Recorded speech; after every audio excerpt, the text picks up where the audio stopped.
24 de enero de 2009. Marta del Castillo, una joven sevillana de 17 años, salió de su casa para encontrarse con su exnovio. Nunca volvió. Lo que ocurrió esa noche marcó para siempre a su familia, a su ciudad y a toda España. Hoy, más de 16 años después, Marta sigue siendo un nombre que duele, una herida abierta y un misterio sin resolver. Pero antes de hablar de juicios, sospechosos y contradicciones, tenemos que conocer a Marta.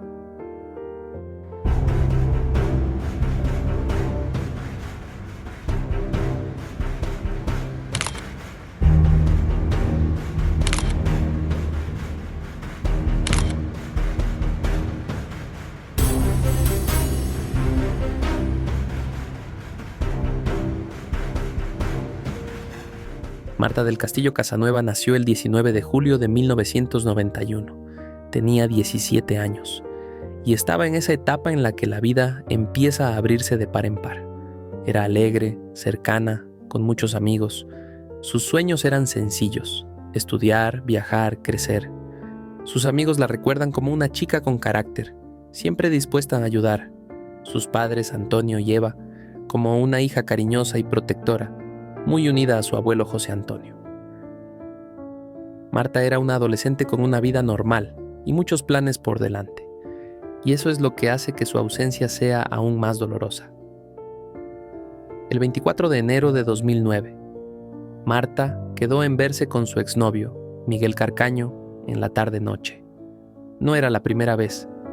Aunque habían roto hacía poco, seguían viéndose. Marta salió de casa hacia las 9 de la noche. Tenía previsto volver pronto. A medianoche, su familia empezó a inquietarse. Marta no respondía al móvil y en la madrugada denunciaron su desaparición. La investigación arrancó de inmediato, pero lo que parecía una búsqueda rutinaria se transformó en una pesadilla sin fin. Miguel Carcaño tenía 19 años. Había sido novio de Marta, pero la relación fue corta y conflictiva. Arrastraba problemas de drogas, deudas y una relación tensa con su hermano mayor, Francisco Javier. Vivía en el piso de León 13, un escenario que pronto se convertiría en clave. En un inicio, negó saber nada, pero la presión policial aumentó y el 13 de febrero confesó. Miguel declaró que había matado a Marta tras una discusión y arrojado su cuerpo al Guadalquivir. La policía organizó un dispositivo enorme en el río, pero no apareció nada. Tirando de llamadas telefónicas y testimonios, aparecieron más nombres vinculados a esa noche. Francisco Javier Delgado, su hermano, dueño del piso y presunto encubridor. Samuel Benítez, amigo de Miguel, visto en la zona esa noche. El Cuco, un menor de 15 años, que solía frecuentar el piso y al que algunos testimonios situaron allí. María García, pareja de Francisco Javier, que también estaba en la vivienda. Así, el caso dejó de ser solo la confesión de Miguel y se convirtió en una red de sospechas. Miguel cambió su historia al menos 7 veces. Primero, que él solo la mató y arrojó al río. Luego, que su hermano fue quien golpeó a Marta. En otra, señaló a El Cuco. También dijo que Samuel lo ayudó a deshacerse del cuerpo, después que el cadáver fue trasladado en coche a un vertedero. Más tarde, que estaba enterrado en una finca vinculada a su hermano. Cada declaración obligó a BZ a abrir búsquedas en el Guadalquivir, en vertederos, en campos, todas sin éxito. Para la policía, Miguel jugaba con las versiones para confundir. Para la familia, lo hacía para proteger a alguien más. En 2011 llegó el juicio. ¿Cuáles fueron las pruebas clave? Miguel Carcaño, condenado a 21 años y 3 meses por asesinato. La clave fue su propia confesión inicial, sumada a rastros de ADN de Marta hallados en el piso de León 13. El Cuco, condenado a 3 años en un centro por encubrimiento. Se basaron en testimonios que lo situaban en el piso y en su ocultación de la verdad durante la investigación. Francisco Javier Delgado, acusado de encubrimiento y de no impedir el crimen. La fiscalía señaló contradicciones en sus declaraciones y su presencia en la vivienda. pero fue absuelto por falta de pruebas concluyentes. Samuel Benítez, acusado de ayudar a mover el cuerpo. La base eran testimonios de supuestos movimientos de coche esa noche, pero sin pruebas materiales sólidas. Fue absuelto. María García, acusada de encubrimiento por presuntamente conocer lo ocurrido, pero absuelta por falta de evidencias directas. El resultado indignó a la familia. Solo Miguel fue condenado, mientras el resto quedó en libertad. En 2024, un nuevo análisis del móvil de Miguel reveló 6 ubicaciones aquella noche: el piso de León 13, San Jerónimo, La Rinconada, Camas, el cementerio de San Fernando y una finca vinculada a su hermano. Sin embargo, no se pudieron determinar horas exactas. ¿Por qué? Porque en 2009 los móviles se conectaban a antenas de telefonía mucho menos precisas que el GPS actual.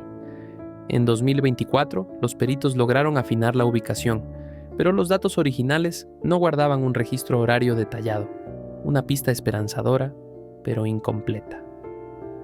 Cada nueva búsqueda fallida fue un golpe. Antonio, el padre de Marta, se convirtió en símbolo de lucha. El abuelo José Antonio, aún hoy, no falta a ninguna concentración. Han excavado, buscado, removido tierras con sus propias manos. Para ellos, Marta no es un caso judicial, es su hija, su nieta y el amor de toda una vida. En 2025, Miguel volvió a amaestar en el centro de la polémica. Fue descubierto en prisión con un móvil, una tablet y wifi, presuntamente gracias a una funcionaria. Para la familia, fue otro insulto. Mientras ellos siguen buscando a Marta, él parece vivir con privilegios. Hoy, el Cuco vive en Francia y guarda silencio. Su testimonio siempre fue ambiguo, y aunque fue condenado solo por encubrimiento, muchos creen que sabe más de lo que contó. Pero no es el único. Francisco Javier Delgado, el hermano de Miguel, estuvo en el piso aquella noche según varios indicios. Sus declaraciones fueron contradictorias, pero siempre negó saber qué pasó. ¿Es posible que en algún momento haya encubierto algo más? Samuel Benítez, absuelto en el juicio, fue señalado por Miguel como quien le ayudó a mover el cuerpo. Aunque quedó libre por falta de pruebas, su cercanía a Miguel esa noche hace pensar que pudo haber visto más de lo que confesó. María García, pareja de Francisco Javier, también estuvo en el piso. Fue acusada de encubrimiento, pero absuelta. Algunos creen que su silencio podría ocultar detalles de lo que vio o escuchó aquella noche. ¿Saben ellos algo que no han contado? ¿O Miguel realmente actuó solo y arrastró a todos en un torbellino de sospechas? Lo cierto es que mientras el cuerpo de Marta no aparezca, el silencio de todos los implicados seguirá siendo un muro de misterio. Tras años de búsqueda se han planteado varias hipótesis. El río Guadalquivir. La primera confesión de Miguel apuntaba allí, pero nunca se hallaron restos. El vertedero de Alcalá, de Guadaíra. Durante meses se buscó entre toneladas de basura, sin éxito. Fincas rurales, especialmente una vinculada a Francisco Javier, señalada por Miguel en una de sus versiones.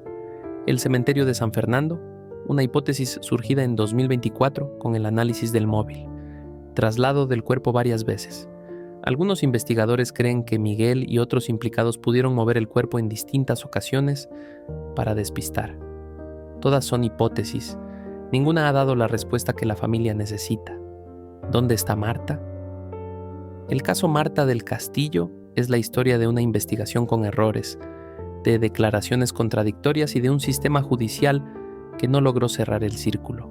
Pero más allá de todo eso, es la historia de una joven con sueños, cuya vida fue arrebatada. La planta baja del número 78 de la calle León 13 de Sevilla fue el escenario del crimen de Marta.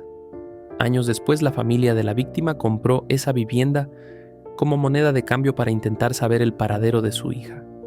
En 2021, Antonio del Castillo escribió una carta a Miguel Carcaño, que cumple condena en Herrera de la Mancha. En ella, le ofrecía el piso a cambio de una sola condición, que dijera ¿dónde está el cuerpo de Marta? Esta es la carta. Buenos días, Miguel. Con esta carta quiero hacerte llegar una propuesta para cuando te llegue el momento de salir de prisión tengas por dónde empezar y un futuro lo más normal posible. He adquirido el piso de León 13 donde vivías, el mismo que tu madre os dejó en herencia a ti y a tu hermano Francisco Javier, ese que finalmente te quedaste tú en propiedad para que tu hermano pudiese pagar sus deudas con un prestamista pensando solo en él y dejándote un marrón imposible para ti, incluida la estafa y la falsedad documental. Estoy dispuesto a donarte el piso. La única condición es que digas a la Policía Nacional el lugar exacto donde está el cuerpo de mi hija Marta. Necesitamos recuperarla y enterrarla. Si estás dispuesto a colaborar con la ubicación, mándale una carta a mi abogada y preparo el documento de donación. Eso sí, con la intención de que esta proposición no se eternice en el tiempo, voy a poner un plazo límite: 31 de agosto del presente año 2021. Piensa en nosotros y piensa en tu futuro. Nos podríamos apoyar mutuamente. El 19 de este mes de julio ha sido el cumpleaños de Marta. Espero que te llegue para esa fecha y pienses que sería su mejor regalo.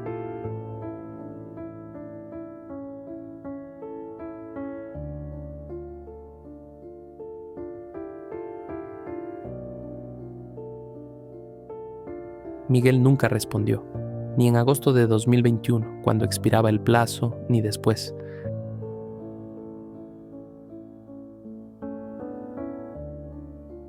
A esta falta de respuesta se suman las sombras que siguen rodeando el caso.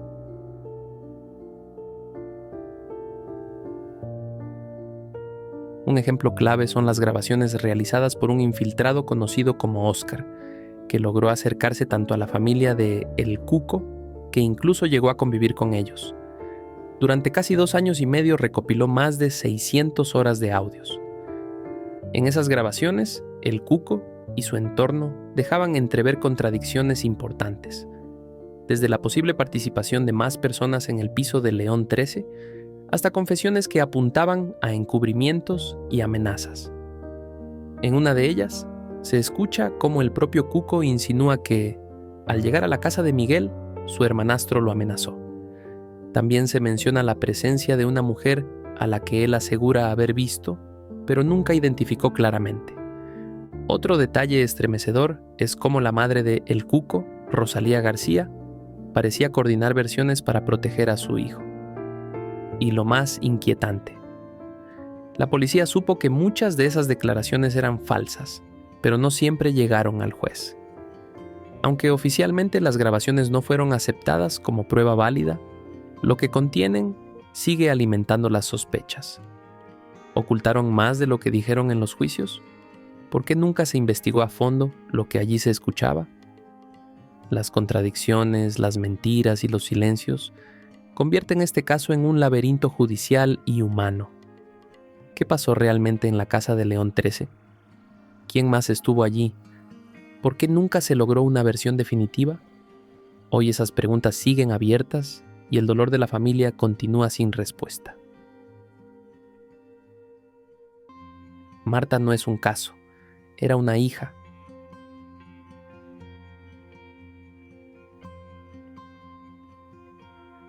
Una amiga. Una nieta.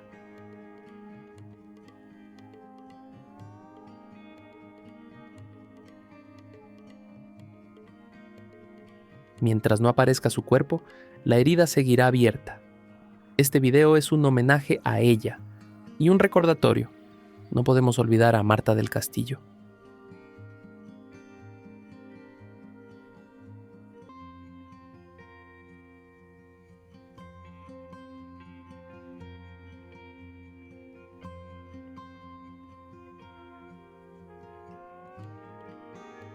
Si esta historia te ha conmovido, comparte este video. Mantén viva la memoria de Marta, porque la justicia solo será completa cuando sepamos dónde está.